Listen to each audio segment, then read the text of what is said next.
5 larangan untuk panitia kurban. Assalamualaikum warahmatullahi wabarakatuh. Sahabat Istana Ilmu rahimakumullah. Tak terasa sebentar lagi kita akan melaksanakan ibadah kurban di hari raya Idul Adha hingga hari tasyrik pada bulan Zulhijjah. Hampir seluruh masjid dan musolah sudah mempersiapkan diri. Mereka telah membentuk kepanitiaan dengan rapi yang nantinya bertugas mendata pekurban, mengadakan hewan kurban, menyembelih sekaligus mendistribusikan daging kurban kepada yang berhak menerimanya. Meski di zaman Rasulullah istilah panitia kurban tidak dikenal, namun bukan berarti keberadaan mereka tidak dibolehkan. Apalagi di masa kini, panitia kurban sangat penting dalam membantu kelancaran proses penyembelihan hewan kurban hingga penyaluran daging kurban tersebut. Nah, agar panitia kurban tidak menyalahi syariat Islam, berikut ini kami rangkum 5 hal yang harus dihindari oleh panitia kurban agar pelaksanaan ibadah kurban tidak berbuah dosa. Yang pertama, panitia kurban tidak boleh mengambil keuntungan dari pembelian hewan kurban.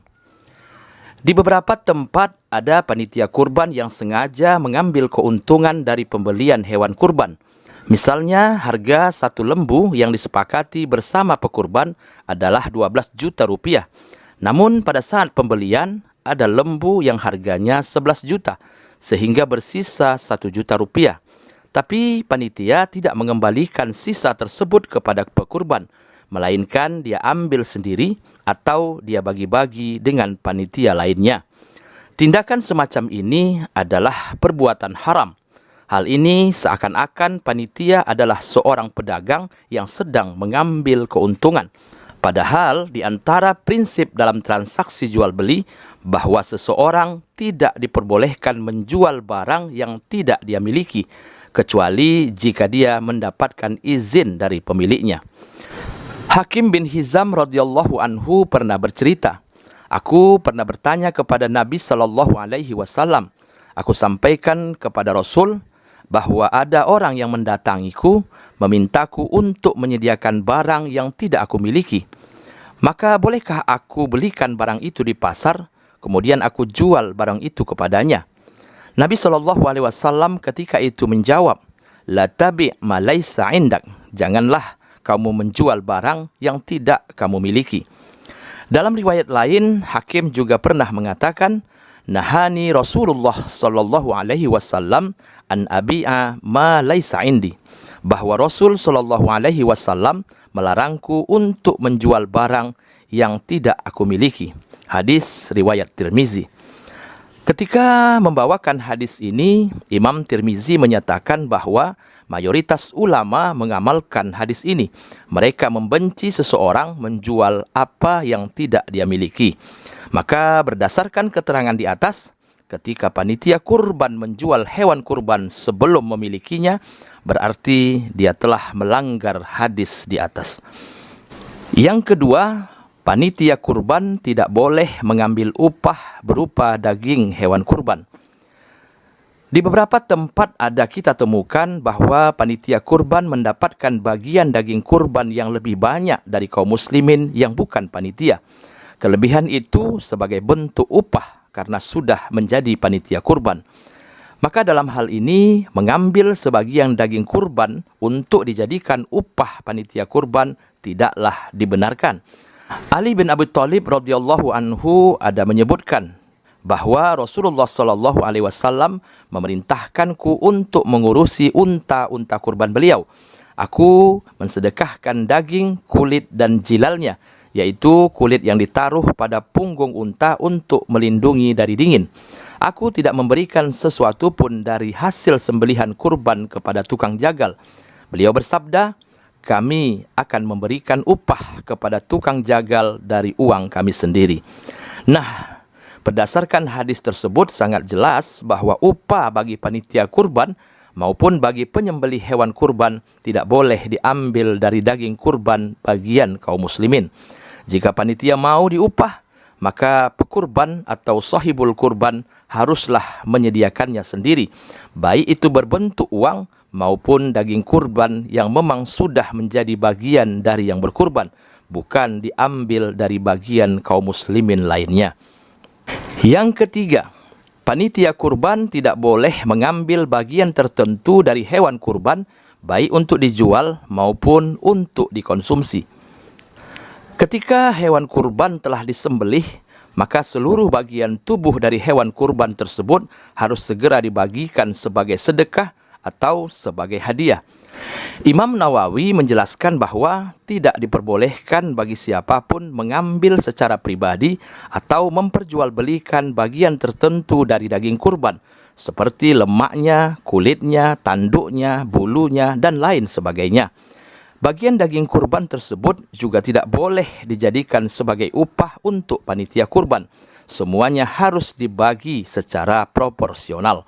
Dari Abu Hurairah radhiyallahu anhu, Nabi sallallahu alaihi wasallam bersabda, "Man ba'a jilda udhiyatihi fala udhiyatalah." Barang siapa yang menjual kulit hasil sembelihan kurban, maka tidak ada kurban baginya. Hadis riwayat Al-Hakim. Yang keempat, panitia kurban tidak boleh pilih kasih pada saat pendistribusian daging kurban. Para ulama telah sepakat bahwa pendistribusian daging hewan kurban harus tepat sasaran, yakni kepada muslim yang membutuhkan. Setidaknya ada 3 kelompok yang berhak menerima daging kurban, yaitu orang yang berkurban atau sahibul kurban yang mendapatkan 1/3 dari daging kurban. Dari perolehan daging kurban tersebut, sahibul kurban boleh memberikannya lagi kepada siapapun. Yang kedua yang berhak menerima daging kurban adalah fakir miskin. Dan yang ketiga, dibagikan kepada tetangga sekitar, teman atau kerabat, meskipun mereka sedang berkecukupan. Tapi bagaimana dengan tetangga kita yang non-muslim? Apakah mereka boleh menerima daging kurban dari kita? Dalam hal ini, Imam Nawawi dalam Al-Majmu' ada menjelaskan bahwa beberapa ulama berbeda pendapat tentang hal ini. Imam Hasan Al-Basri, Abu Hanifah, dan Abu Thawr merupakan ulama yang menetapkan hukum boleh membagikan daging hewan kurban kepada non-muslim. Sedangkan Imam Malik dan Al-Laits berpendapat makruh.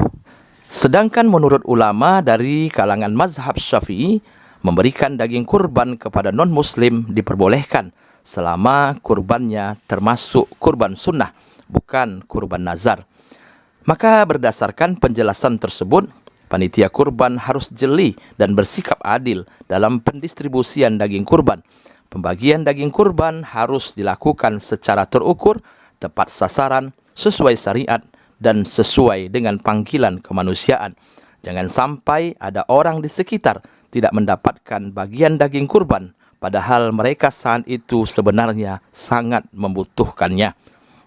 Yang kelima, panitia kurban tidak boleh mengambil daging kurban yang bersisa. Sebagian panitia ada yang melebihkan jumlah bungkusan penerima kurban. Misalnya yang berhak menerima daging kurban di suatu kampung ada 100 orang. Namun karena dikhawatirkan ada yang belum terdata, maka panitia kurban berinisiatif melebihkannya menjadi 110 bungkus. Setelah pembagian selesai dan seluruh kaum muslimin di sekitaran pelaksanaan kurban telah mendapatkan bagiannya, namun ternyata daging kurban masih bersisa 5 bungkus lagi misalnya, maka 5 bungkus daging itu tak boleh diambil oleh panitia kurban. Mereka harus mencari kaum muslimin lainnya yang belum dapat tapi berhak untuk mendapatkan daging tersebut. Nah, sahabat Istana Ilmu rahimakumullah, itulah 5 hal yang perlu menjadi perhatian panitia kurban di dalam melaksanakan tugas-tugasnya. Jangan sampai panitia kurban melakukan sesuatu yang bertentangan dengan syariat Islam. Semoga bermanfaat. Wassalamualaikum warahmatullahi wabarakatuh.